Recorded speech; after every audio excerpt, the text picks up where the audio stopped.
Hi folks, having really good looking, really crisp engraving can be a really nice touch for either product or job shop work. Let's take a look at 4 different engraving tools, including speeds and feeds and tips and tricks. Welcome to another Wednesday Widget.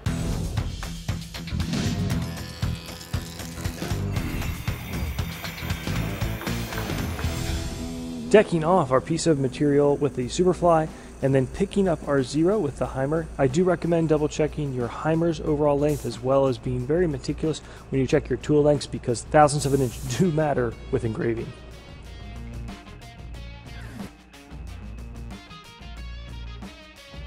We're starting with my favorite, the Lakeshore Carbide 20 degree engraver. It's the tool that we use for our fixture plates as well as general engraving around the shop, and we've been really happy with the performance and life of the tool. This particular version has a 20 thousandths of an inch ball end. They make it in a 10, 20, 30, and 62 ball. Our preference is the 20, and we buy it as a double-ended tool for $23, which actually makes it a very competitively priced tool in my opinion.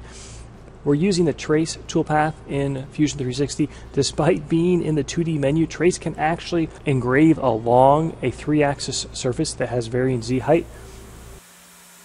Running it on the 770 at 10,000 RPMs, 1,000th of an inch feed per tooth. It is a 2-flute tool that puts us at 20 inches a minute.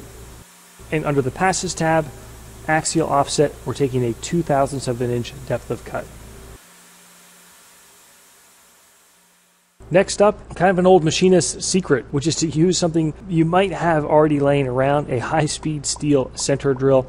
This is a number 1 center drill. Again, they're really common, they're pretty inexpensive. You could buy a brand new one from McMaster for under $6, or the Amazon, probably Chinese special, 5 of them for $7. I would suspect some of the ones that we've had around our shop are the import version. We haven't noticed a problem with them whatsoever.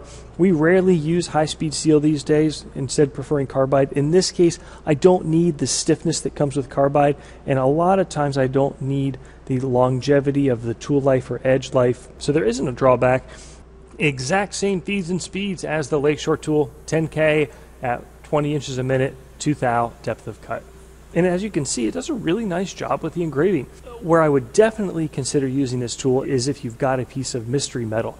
You're not sure what it is and you don't want to risk chipping or breaking a more expensive carbide version. Give it a test with high-speed steel. Next up, 3/64 ball end mill. Until we found the Lakeshore tool, this was my favorite way to engrave. We're using a 2-flute version here, single-ended for $10. They make a 4-flute version as well, which will let you go twice as fast and maintain the same chip load per tooth for only a few bucks more.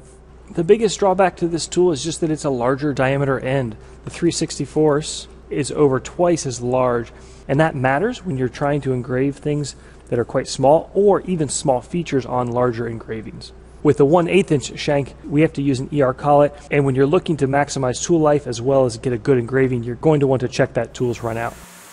Again, same recipe, 10K, 20 inches a minute. If you had the 4-flute version, you should have no problem stepping that up to 40 inches a minute. Last, the oddball in the group, the Tormach Diamond Drag Engraver.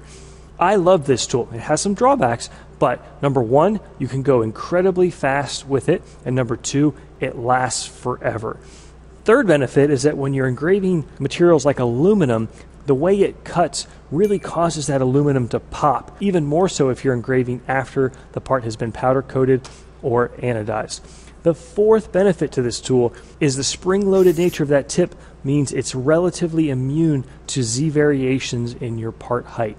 As a quick demo, I faced off this piece of scrap aluminum and then put paper between the parallel and the workpiece on the left edge.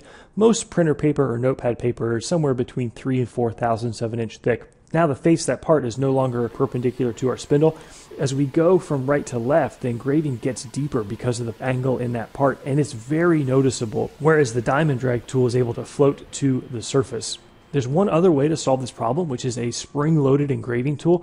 I actually used to own this one from 2L Ink. We couldn't get it dialed in, but that was quite a few years ago, and I've learned quite a few things about machining since then, so I almost wonder if it would be worth giving it a try again. The spring action allows it to accommodate variations in the Z face or height, but according to their feeds and speeds, your feed rates will double if not triple when you move a rigid tool over to a spring-loaded holder. Two big drawbacks. Number one, it raises a burr. I prefer to machine that burr away. Just deck your part off with the Superfly, but stay 0.5 of an inch above your part. This obviously requires that your part be perfectly flat for that to work though. Tumbling your part, sanding, or Scotch-Brite can also knock that burr off, but the downside there is you're affecting the finish of the whole part, not just removing the burr. The second drawback, the tool does have a small amount of run out or radial slop. It's only an issue for really fine details, but nevertheless noteworthy. The way we program it, again, a trace toolpath, the axial offset here of 0.1 of an inch causes that tool to be compressed. We measure it the same way we measure any other tool on our Tormach setup, where we bring it over to a granite block and just bring that height gauge down to touch the top of the tool. You don't need to compress it. It's also worth noting, I am neither a gunsmith nor an attorney, but I don't believe this tool does ATF compliant engraving in terms of the required depth.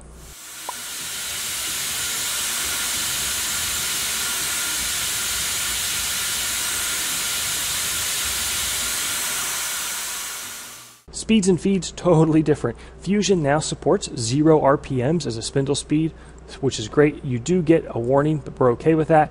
And I'm running this at 100 inches a minute. You're effectively not limited though, and that's a big difference. If you've got a lot of engraving to do, yes, you're probably going to want to come back again with the face mill to clean off the top of the part to knock that burr down, but you're able to move multiple times faster with this tool.